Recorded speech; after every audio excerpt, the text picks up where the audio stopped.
Dr. Elena Rodriguez walked into the big control room at the Kepler Deep Space Observatory. The room was filled with screens showing data from space. She had been working here for 15 years, always looking for signs of life beyond Earth. Every day she hoped to find something, but every day brought the same result.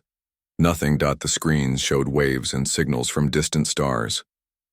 Elena knew how to read all the patterns. She could tell the difference between a dying star and a planet with storms. She could spot the radio waves from spinning neutron stars. But she had never seen anything that looked like it came from intelligent beings. Elena sat down at her main computer. She pulled up the daily reports from all the listening stations around the solar system. There were dozens of these stations. Some floated near Mars, others hid in the asteroid belt. A few even traveled near Saturn's moons. All of them had one job: listen for aliens. Jake Harrison entered the room carrying a cup of coffee. He was a commander who had spent 10 years on Mars before coming to work at the observatory. Jake was tall and strong with gray hair and serious eyes. He had seen many things in space, but he had never seen aliens either. "Any luck today?" Jake asked Elena. Elena shook her head. "Same as always. The universe is quiet." Jake looked at the screens. Each one showed different information. Some tracked radio signals. Others watched for laser beams. A few looked for patterns in gravity waves. All of them showed the same thing: empty space. "It doesn't make sense," Elena said. "We've been looking for 30 years. We have better tools now than ever before. We can hear whispers from galaxies far away, but we can't find anyone talking in our own galaxy." Jake nodded. He had heard this complaint many times. "Maybe we're alone. Or maybe we're not looking in the right way," Elena replied. Far away from Earth, on a planet called New Eden, Amy Mitchell was working in the food gardens. New Eden was humanity's first home beyond the solar system. It orbited a star called Alpha Centauri. About 5,000 people lived there now. Amy was checking the tomato plants when her radio beeped. She was also the colony's communication officer. It was her job to monitor the space around New Eden for any strange signals. "This is Amy," she said into her radio. "Amy, this is Control. We're getting some weird readings from the deep space array. Can you take a look?" Amy wiped the dirt from her hands and walked to the communication building. Inside, computers showed the signals coming from nearby stars. Amy had been doing this job for 3 years. She had seen solar flares, meteor showers, and gas clouds. She had never seen alien signals. The computer screen showed a graph with spiky lines. Amy studied it carefully. The pattern looked like background radiation, the leftover heat from when the universe began. But something was different about it. "Control, this looks normal to me," Amy said into her radio. "Just background noise from space." Back on Earth, Elena was having the same problem. She was looking at similar data from the Kepler station. The background radiation of space always had tiny patterns in it. Usually these patterns were random, like static on an old radio. But lately, Elena had noticed something strange. The patterns were too clean, too perfect. Elena had studied space noise for many years. She knew that real random noise had bumps and valleys in unexpected places, but the noise she was seeing now looked almost like it had been smoothed out, like someone had taken a rough road and made it flat. Elena opened a new program on her computer. She started comparing the current space noise with recordings from 20 years ago. The difference was clear. The old recordings showed normal, messy static. The new recordings showed something that looked almost artificial. Jake came back with more coffee and found Elena staring intensely at her screen. "What's wrong?" he asked. "Jake, look at this." Elena pointed to her screen. "This is what space noise looked like in 2005. See how bumpy and random it is?" Jake nodded. "Now look at this. This is what the same noise looks like today." Elena switched to a new graph. "See how smooth it is?" Jake studied both graphs. Even though he wasn't a scientist like Elena, he could see the difference. "What does that mean?" Elena was quiet for a moment. "I think it means someone is hiding something from us." Meanwhile, Amy Mitchell on New Eden was making her own discovery. She had been studying the communication logs from the past year. Every day the colony sent reports back to Earth. Every day they received news and supplies requests from Earth. It was all normal space communication. But Amy noticed that sometimes their signals seemed to bounce off things that shouldn't be there. When she sent a message to Earth, it should travel in a straight line through space. But some of her messages seemed to hit invisible objects and bounce around before reaching Earth. Amy ran a test. She sent a simple radio signal toward Earth. Then she used the colony's sensors to track where it went. The signal should have traveled straight to Earth in about 4 years. Instead, it took a strange path. It bounced off something near Proxima Centauri, then off something else near Wolf 359 before finally reaching Earth. Amy tried the test again with a different message. The same thing happened. Her signals were bouncing off invisible objects in space. That night, Elena couldn't sleep. She kept thinking about the smooth space noise and what it might mean. She had been studying space her whole career, and she had never seen anything like this. Elena got out of bed and returned to the observatory. She wanted to run more tests on the background radiation. If someone was hiding something, she needed to find out what it was. The control room was dark and quiet. Elena turned on her computer and started a new analysis program. This program could look at space noise in a different way. Instead of looking at how loud the signals were, it looked at how they were organized. After an hour of computing, the results appeared on her screen. Elena gasped. The background radiation wasn't random at all. It contained patterns. Complex, organized patterns that looked almost like language. Elena's hands shook as she printed out the results. The universe wasn't quiet. Someone was talking. They were talking all the time. But they were hiding their conversations inside what looked like normal space noise. Elena realized that humanity had been listening to alien conversations for 30 years. They just didn't know how to hear them. Elena spent the next week working day and night on the hidden patterns. She barely ate or slept. Jake brought her food and coffee, but Elena was too focused to notice. She had found something incredible, and she needed to understand it. The patterns in the space noise were definitely artificial. Elena could see that now. But they were incredibly complex. It was like trying to read a book written in a language she had never seen before. She knew it was language, but she couldn't understand what it said. Elena decided she needed help. She called Dr. Kevin Park, a language expert who worked at the University of California. Kevin studied how different people communicated. He had learned over 20 languages and understood how language worked. "Kevin, I need you to come to the observatory right away," Elena said over the phone. "I've found something amazing." Kevin arrived 2 days later. He was a thin man with thick glasses and messy hair. He looked tired from the long flight, but his eyes became bright when Elena showed him the data. "This is incredible," Kevin said, looking at the patterns on Elena's computer screen. "These patterns have structure, they have grammar. This is definitely some kind of language." Elena felt excited and scared at the same time. "Can you translate it?" Kevin shook his head. "Not yet. This language is very different from anything humans use. But I can see that it's organized like a language. There are repeated words. There are sentences. There are even what look like different speakers." While Elena and Kevin worked on the space language, Amy Mitchell made her own discovery on New Eden. She had been tracking the strange bounces in their radio signals. After careful study, she realized that the invisible objects in space were moving. Amy charted the positions of these invisible objects over several months. They weren't asteroids or comets. They moved too precisely, like they were controlled by intelligence. Amy began to suspect that there were invisible ships or stations scattered throughout space near the human colonies. Amy sent her findings to Admiral Lisa Carter on Earth. Admiral Carter was in charge of Earth's space defense forces. She had access to secret information that most people never saw. Admiral Carter read Amy's report with growing concern. She had suspected for years that Earth was being watched, but she had never found proof. Amy's data showed clear evidence that unknown objects were monitoring human space communications. Admiral Carter called a secret meeting with Elena and Jake. They met in a secure room deep underground at the Space Defense headquarters. The room had no windows and special walls that blocked all radio signals.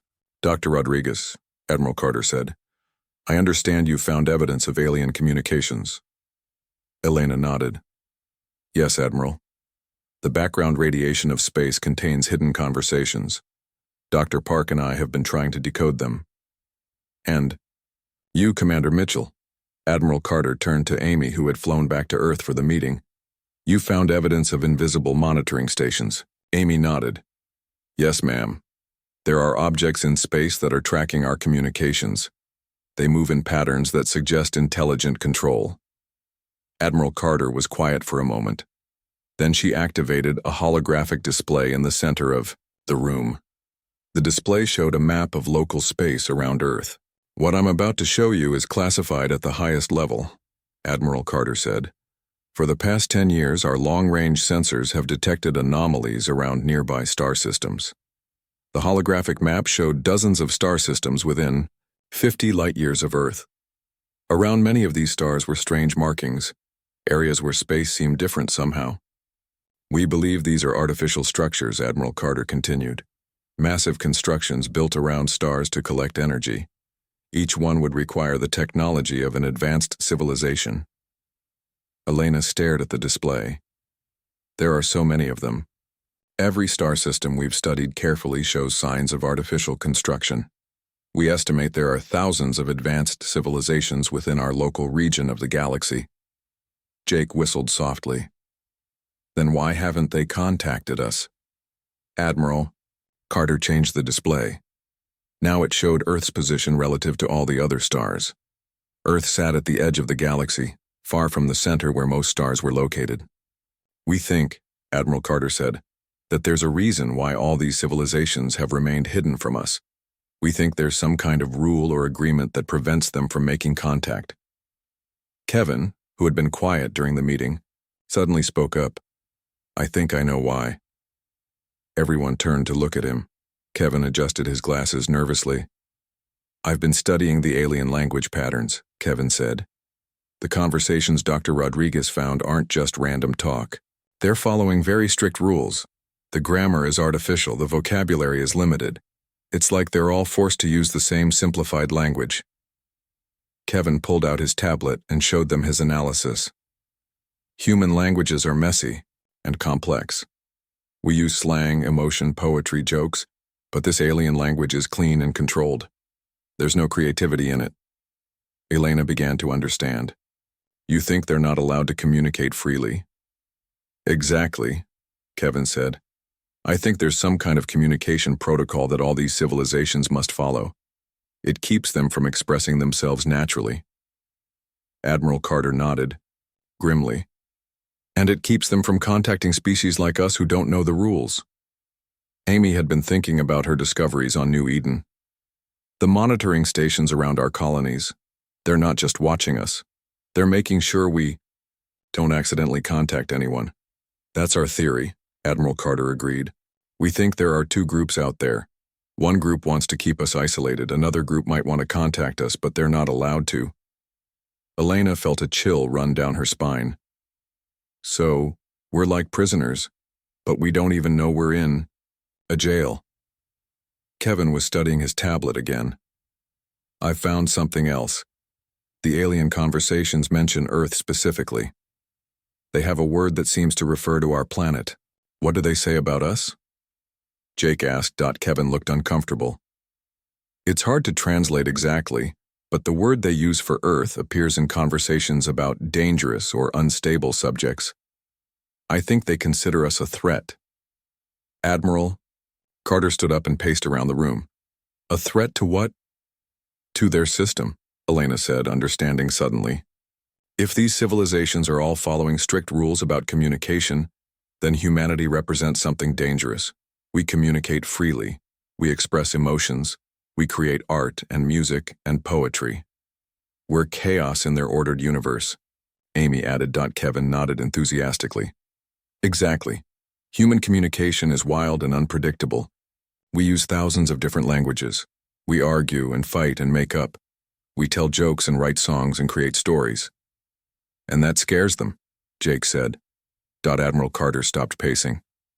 The question is, what do we do about it? Elena looked at the holographic display showing all the hidden civilizations around Earth. Thousands of advanced species, all following the same communication rules, all hiding from each other and from humanity. We could try to follow their rules, Elena said slowly, learn their language and communicate the way they expect us to. Or, Kevin said with a slight smile, we could show them what they're missing. Amy understood immediately. We could break their rules. Communicate the way humans naturally communicate. Jake grinned. Send them some rock music and see what happens. Admiral Carter looked serious, but Elena could see excitement in her eyes. Are you suggesting we deliberately make contact using human-style communication? Why not? Elena said. They already know we exist. They already consider us dangerous. Maybe it's time to show them that being different isn't something to fear. Kevin was getting excited now. We could send them everything that makes human communication special. Music, poetry, stories, jokes, all the things that their controlled language system doesn't allow. It would be the first time in probably millions of years that someone broke their communication protocol, Amy said. Admiral Carter smiled for the first time during the meeting. It would certainly get their attention. Elena looked around the room at her colleagues. They were talking about changing the entire galaxy's communication system. It was terrifying and exciting at the same time. If we do this, Elena said, we need to be prepared for any response. Some of them might welcome the change. Others might see it as an attack on their way of life. Either way, Jake said, it's better than sitting in this invisible prison, not even knowing we're trapped. Admiral Carter made her decision. I'm authorizing a classified project to develop humanity's first deliberate message to the galactic community. We're going to speak to the galaxy in Earth's voice. Captain Ryan Brooks stood on the bridge of his ship, the Discovery. His ship was special. It was designed to be invisible to most sensors. The Discovery could travel through space without being detected by alien monitoring systems. Ryan had been chosen to lead a secret mission to the edge of the solar system. His job was to find and study the alien monitoring stations that Amy Mitchell had discovered. Admiral Carter wanted to know exactly who was watching Earth and why. The Discovery moved slowly and quietly toward the outer planets. Ryan's crew used passive sensors that could detect objects without sending out signals. They didn't want to alert the aliens that humans were looking for them. After 2 weeks of searching, they found the first monitoring station. It was hidden inside what looked like a large asteroid near Neptune. But Ryan's sensors could tell it wasn't natural rock. The asteroid was hollow and it contained advanced technology. Captain, said Lieutenant Ben Murphy, Ryan's sensor officer, I'm detecting multiple power sources inside that asteroid. Whatever's in there, it's been active for a long time. Ryan studied the readings on his screen. The alien station was sophisticated, beyond anything humans had built. It had been watching Earth for years, maybe decades, collecting information about human civilization. Are there any others? Ryan asked. Ben ran another scan. Yes, sir. I'm detecting at least 6 more artificial objects in the outer solar system. They're all disguised as natural space debris. Meanwhile, back on Earth, Elena and Kevin were making progress with the alien language. They had figured out that the hidden conversations weren't just between 2 or 3 aliens. The signals showed evidence of thousands of different speakers, all using the same controlled language system. Elena had set up a special computer program that could sort the alien conversations by topic. Most of the discussions were about routine matters, energy distribution, resource allocation, territorial boundaries, but some conversations were different. Kevin, look at this, Elena called out. She had found a series of messages that seemed more urgent than the others. Kevin studied the patterns on Elena's screen. These messages are using different grammar structures. The speakers sound frustrated. Elena nodded. I think these are the rebels, the aliens who disagree with the isolation protocol. Kevin ran the messages through his translation program. The results were still rough, but he could make out some meaning. They're arguing about Earth. Some of them want to make contact with us, but others are preventing it. Elena felt excited. So there is a faction that wants to help us. It looks like it, Kevin agreed. but they're outnumbered by the faction that wants to keep us isolated. On New Eden, Amy was conducting her own investigation. She had been studying the alien signals more carefully, and she had made a disturbing discovery. The monitoring systems weren't just watching human communications, they were also interfering with them.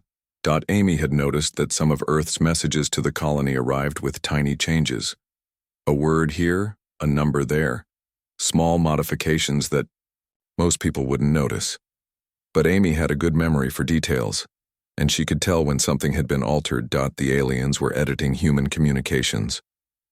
They were changing messages to make human civilization appear less advanced and less organized than it really was. They were making humans look more primitive to other aliens who might be monitoring the transmissions. Amy reported her discovery to Admiral Carter, who shared it with Elena's team. The news made everyone angry. Not only were the aliens hiding from humans, they were actively sabotaging human communications to make Earth look backward and dangerous. Captain Ryan Brooks was having his own confrontation with the alien monitoring system. While studying the disguised station near Neptune, his ship was suddenly detected. Powerful sensors from the alien station began scanning the Discovery. "Captain, we're being scanned by the alien station," Ben Murphy reported. "They know we're here." Ryan had to make a quick decision. He could try to run away, or he could try to communicate with the aliens directly. Admiral Carter had given him permission to make contact if the situation required it. "Open a communication channel," Ryan ordered. "Let's see if they want to talk." Ryan sent a simple message toward the alien station. It was in English with mathematical concepts to show it came from an intelligent species. The message was peaceful and friendly. The response came immediately.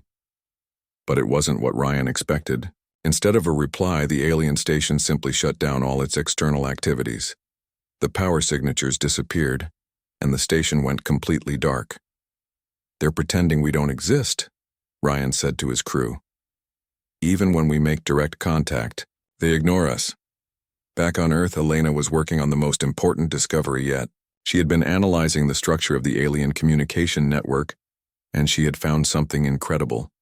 The network wasn't just local to Earth's region of space. It connected civilizations across the entire galaxy. Elena had discovered that the background radiation of space contained a vast communication system that linked thousands of star systems. Every advanced civilization in the galaxy was connected to this network. Everyone except humanity. "Kevin, this changes everything," Elena said, showing him her findings. "This isn't just about a few alien species near Earth. This is about the entire galaxy operating under a communication system that excludes us." Kevin studied the data. "How long has this network existed?" Elena ran some calculations. "Based on the signal patterns, I estimate this system has been operating for at least 1,000,000 years, maybe longer." Kevin sat down heavily in his chair. 1,000,000 years of galactic civilization, and humanity has been completely cut out of it. Elena felt a mixture of amazement and frustration. "We're not just isolated from a few nearby aliens. We're isolated from the entire galaxy." Meanwhile, Amy Mitchell was making plans to break that isolation. She had been working with the engineering teams on New Eden to modify their communication arrays.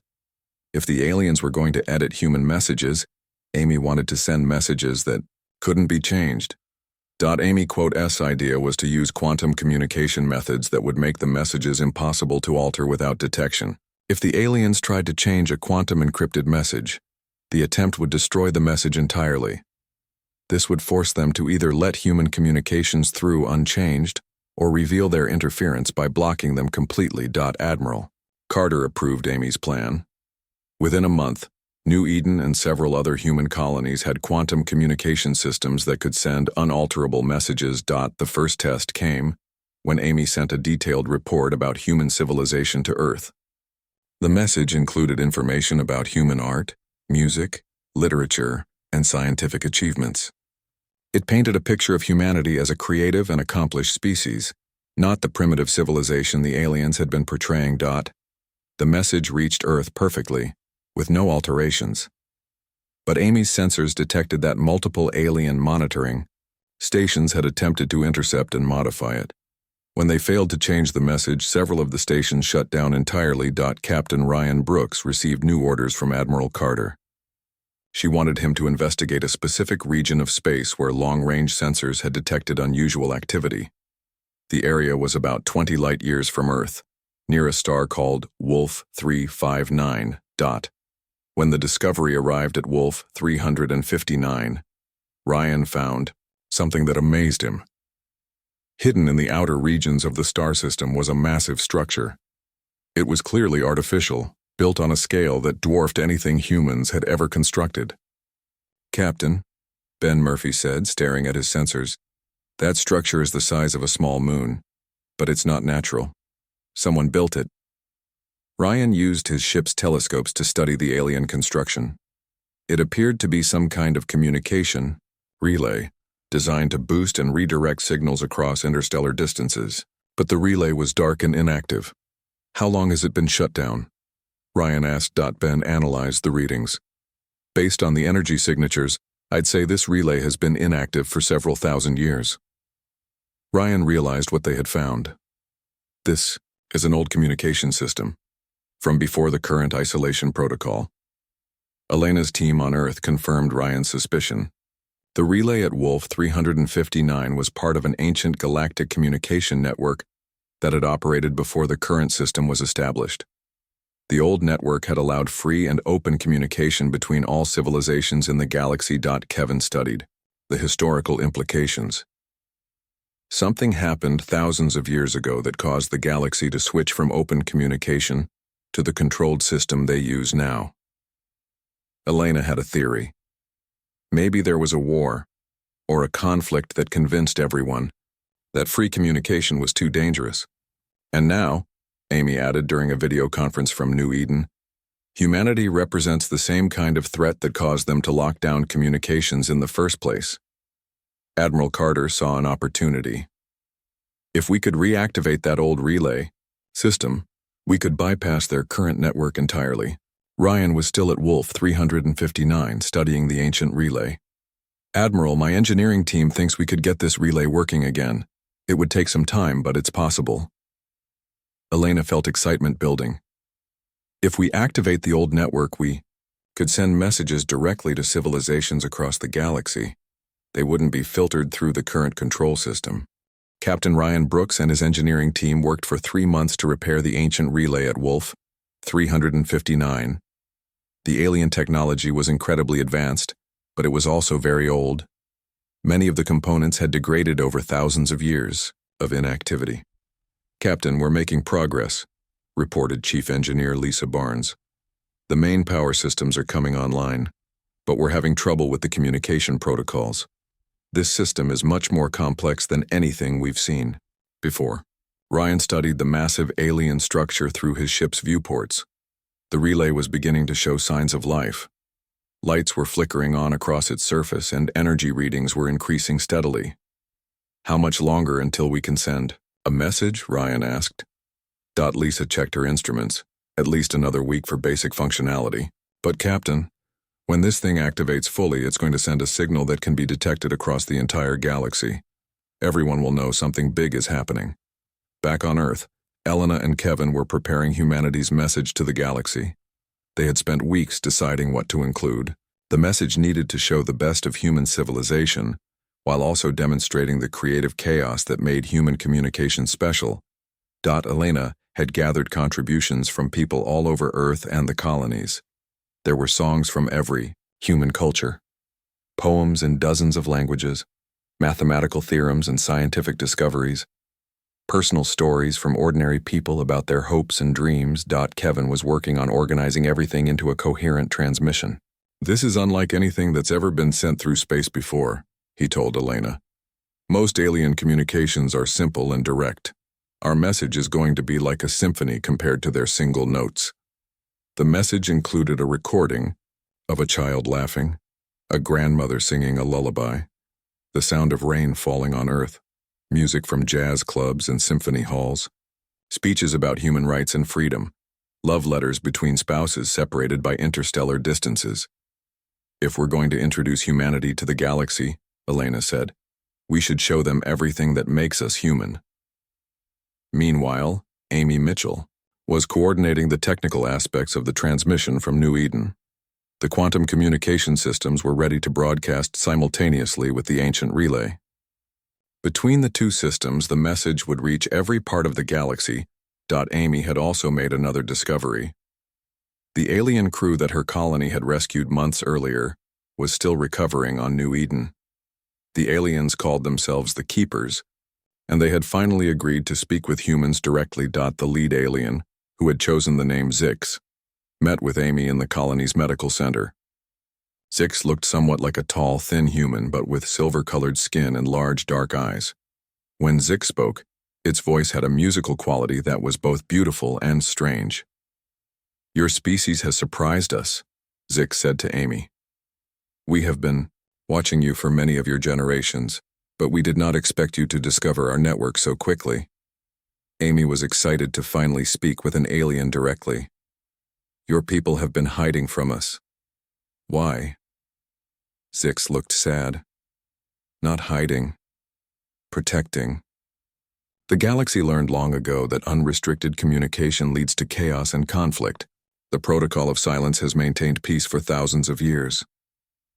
But it's also prevented progress, Amy argued. How can civilizations grow and learn if they can't share ideas freely? Zix paused before answering.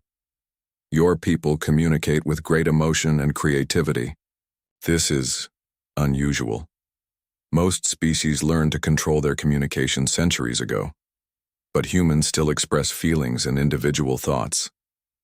Amy began to understand. "You're afraid that if other species learn to communicate like humans, they'll start fighting again." "Not afraid," Zix corrected. "Certain.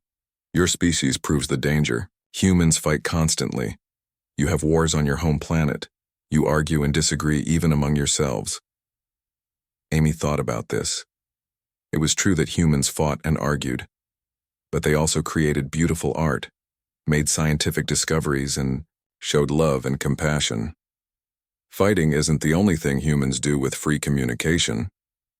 Zix seemed interested. "What else do you do?" Amy spent the next hour showing Zix examples of human communication. She played music that made Zix's eyes widen with wonder. She shared poems that brought tears to the alien's large eyes. She showed videos of humans helping each other during disasters and celebrating achievements together. "This is beautiful," Zix said quietly, "but also dangerous. If other species experience these emotions, the old conflicts might return." Amy realized that Zix's people had forgotten what they had given up when they accepted the controlled communication system. What if the conflicts don't return? What if free communication leads to even better cooperation? Captain Ryan Brooks sent word from Wolf 359 that the ancient relay was nearly ready. The massive structure was now fully powered, and the communication systems were coming online. But the activation had attracted attention. "Captain," Ben Murphy reported, "I'm detecting ships approaching our position. They're not human." Ryan looked at his tactical display. 3 alien vessels were moving toward Wolf 359 at high speed. The ships were larger than the Discovery and appeared to be armed. "Are they hostile?" Ryan asked. "Unknown, sir. They're not responding to our communications, but they haven't fired weapons either." Ryan had to make a decision. The relay was almost ready to send humanity's message, but the alien ships might try to stop the transmission. He could retreat and abandon the mission, or he could stay and defend the relay. "All hands battle stations," Ryan ordered. "We're not leaving without completing our mission." On Earth, Elena received news of the approaching alien ships. She was worried about Captain Brooks and his crew, but she was also excited. The aliens' response proved that reactivating the relay was significant. "They're scared," Elena told Kevin. "They know that if we activate that relay, everything changes." Kevin was putting the finishing touches on humanity's message.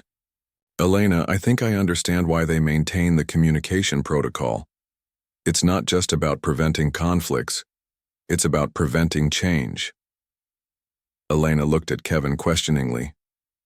"Think about it," Kevin continued. "For thousands of years, galactic civilization has been stable and predictable. Everyone follows the same communication rules. No one creates new ideas or challenges the system. It's peaceful, but it's also stagnant, Elena understood. And humanity represents change. We create new things. We challenge authority. We refuse to follow rules that don't make sense. Exactly. We're not just threatening their communication system. We're threatening their entire way of life. Admiral Carter was monitoring the situation at Wolf 359 from Earth. The alien ships had reached Captain Brooks' position, but they were maintaining their distance from the relay. It seemed like they were waiting for something. "Admiral," Elena said during an emergency meeting, "we need to send the message now. If we wait any longer, they might find a way to stop us." Admiral Carter nodded. "Captain Brooks, this is Admiral Carter. You are authorized to activate the relay and begin transmission immediately." Ryan received the order just as the alien ships moved closer to his position. "Understood, Admiral. Beginning activation sequence now." The ancient relay began to hum with power. Energy fields surrounded the massive structure, and communication arrays that had been silent for thousands of years suddenly came to life. Amy Mitchell, watching from New Eden, felt the excitement building. "This is it," she told her staff. "In a few minutes, the entire galaxy is going to hear humanity's voice for the first time." Zix, the alien keeper, was also watching the preparations. "If you do this," Zix warned Amy, "there will be consequences. Some species will welcome your message. Others will see it as an attack." Amy looked at Zix seriously. "That's a risk we have to take. We can't stay isolated forever." Kevin made the final preparations to humanity's message on Earth. The transmission contained everything they had collected: music, poetry, scientific data, personal stories, and expressions of human hopes and dreams. "This message represents 4 billion years of evolution on Earth," Kevin said. "It represents the thoughts and feelings of 8 billion human beings. It represents everything that makes our species unique." Elena stood beside Kevin as he prepared to send the message. "Are you ready?" Kevin's finger hovered over the transmission button. Around the galaxy, alien civilizations were going about their daily routines, following the same communication protocols they had used for thousands of years.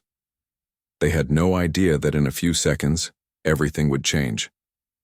"I'm ready," Kevin said. At Wolf 359, the ancient relay reached full power. Captain Brooks could feel the energy building in the massive alien structure. The relay was designed to broadcast across the entire galaxy simultaneously. The 3 alien ships suddenly moved toward the relay, but they were too late. "Send the message," Captain Brooks ordered. Kevin pressed the transmission button on Earth. Amy activated the quantum communication systems on New Eden. The ancient relay at Wolf 359 boosted the signal and broadcast it to every corner of the galaxy. 4. The first time in thousands of years the galaxy heard something new.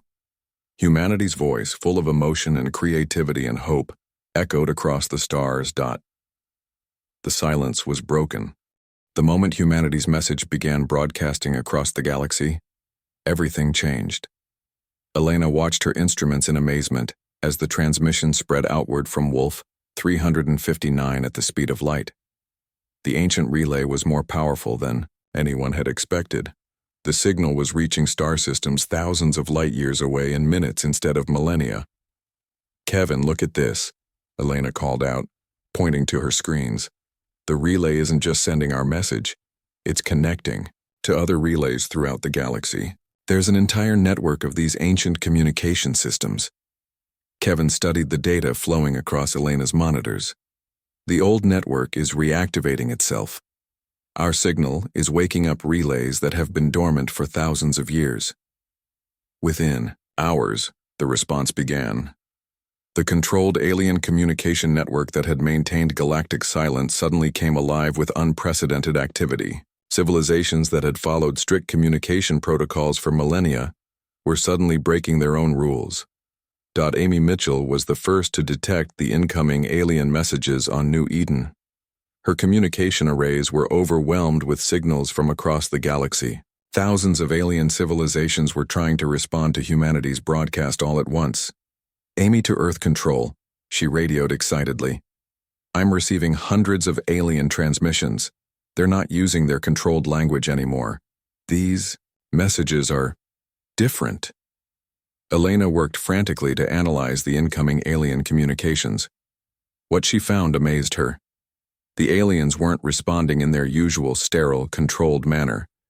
They were communicating with emotion, with creativity, with individual personality. They remember, Elena said to Kevin. Deep down, these civilizations remember what free communication was like before the protocol of silence. Kevin was trying to translate some of the incoming messages. Elena, listen to this one. It's from a civilization near the Galactic Center. They're saying, we had forgotten the sound of music. Thank you for reminding us that we once sang.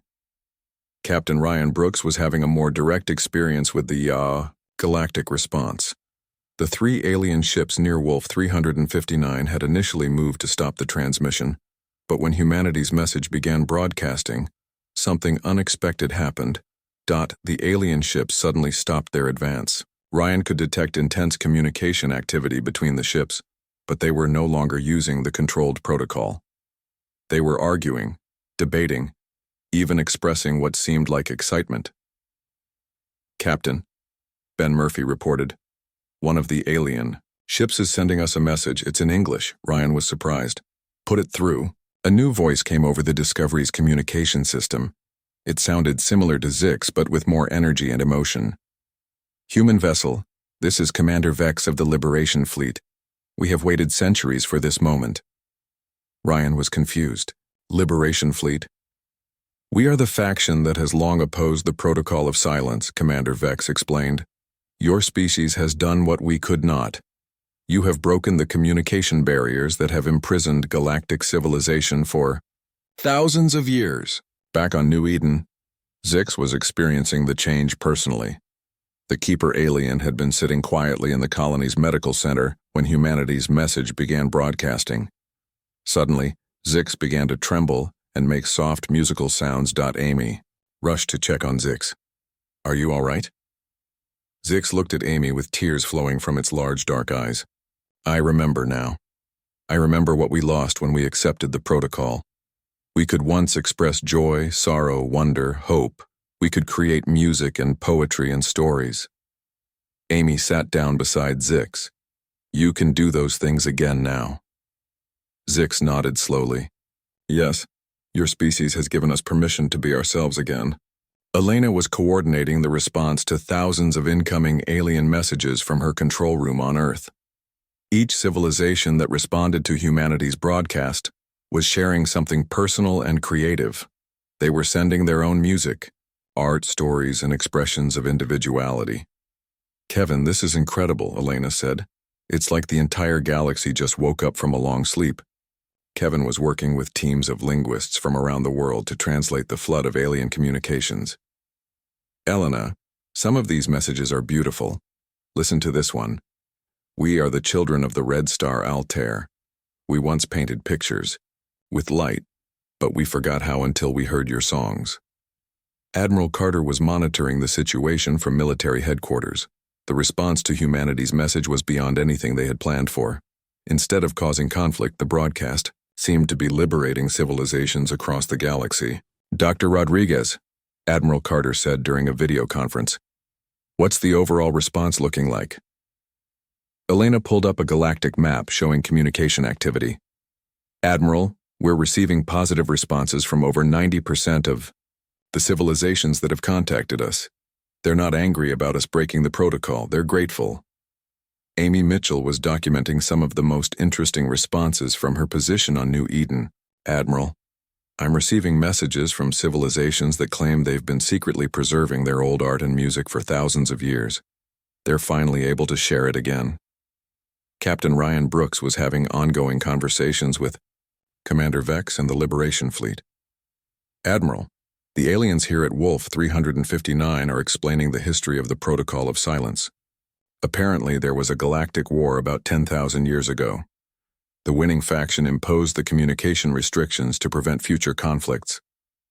But the restrictions also prevented cultural growth and individual expression, Commander Vex added, speaking directly to the conference. Many of us have opposed this system for millennia, but we lacked the courage to break it ourselves. Kevin had been studying the historical messages from various civilizations. It seems like humanity's chaotic, emotional communication style was exactly what the galaxy needed. We showed them that it's possible to disagree and argue without destroying each other. Elena was amazed by what humans had accomplished. We didn't conquer the galaxy with superior technology or military force. We liberated it with music and poetry. Amy was receiving reports from other human colonies throughout space. The monitoring stations that were watching our colonies are shutting down all over human space. Some of them are sending farewell messages, thanking us for freeing them from their surveillance duties. Admiral Carter was planning humanity's next steps. If the galaxy is open to free communication now, we need to be prepared for whatever comes next.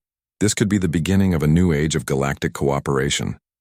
Elena looked at the displays, showing communication activity across the galaxy. Where once there had been silence, now there were thousands of voices sharing stories, songs, scientific discoveries, and expressions of hope. Kevin, do you realize what we've done? Elena asked. Kevin smiled as he listened to an alien civilization sharing what sounded like their version of jazz music. We've given the galaxy back its voice. Captain Ryan Brooks was preparing to return to Earth, but Commander Vex had asked to accompany him. My people would like to visit Earth and learn more about human communication methods, the alien commander explained. You're welcome to come, Ryan replied. I think you'll find that humans have a lot to share. Amy Mitchell was making plans to host cultural exchange programs on New Eden. Dozens of alien civilizations had expressed interest in sending representatives to learn about human art, music, and literature. Zix, the keeper alien, had asked to stay on New Eden to help with the exchanges. I want to learn to create again, Zix told Amy. Your species has shown me that it's not dangerous to express individuality. It's beautiful. Elena stood in the same control room where she had first discovered the hidden alien communications. But now, instead of trying to decode secret messages, she was coordinating open conversations with thousands of civilizations across the galaxy. The screens around her showed a galaxy that was alive with communication. Species that had been silent for millennia were sharing their cultures with each other. New friendships were forming between civilizations that had never spoken before. Elena, Kevin said, joining her at the main display. Look at this message that just came in. The message was from a civilization near the edge of the galaxy, similar to Earth's position. It read, "We are young species like humans. We have been watching galactic communications for centuries, waiting for permission to speak. Thank you for showing us that we don't need permission. We are ready to introduce ourselves." Elena realized that humanity had not just freed the established galactic civilizations. They had also given courage to younger species that had been afraid to make contact. Kevin, I think we've started something that's going to grow beyond anything we imagined. Kevin nodded, watching as more messages arrived from previously unknown civilizations. The first word spoken across the galaxy in thousands of years was spoken in Earth's voice, but it won't be the last word. Elena looked up at the stars through the observatory's dome. Each star potentially held civilizations that were now free to express themselves, to create, to share their unique perspectives with the galaxy. Humanity had not conquered the galaxy. They had not even explored much of it yet. But they had given it something more valuable than territory or resources. They had given it back the freedom to communicate with passion, creativity, and hope.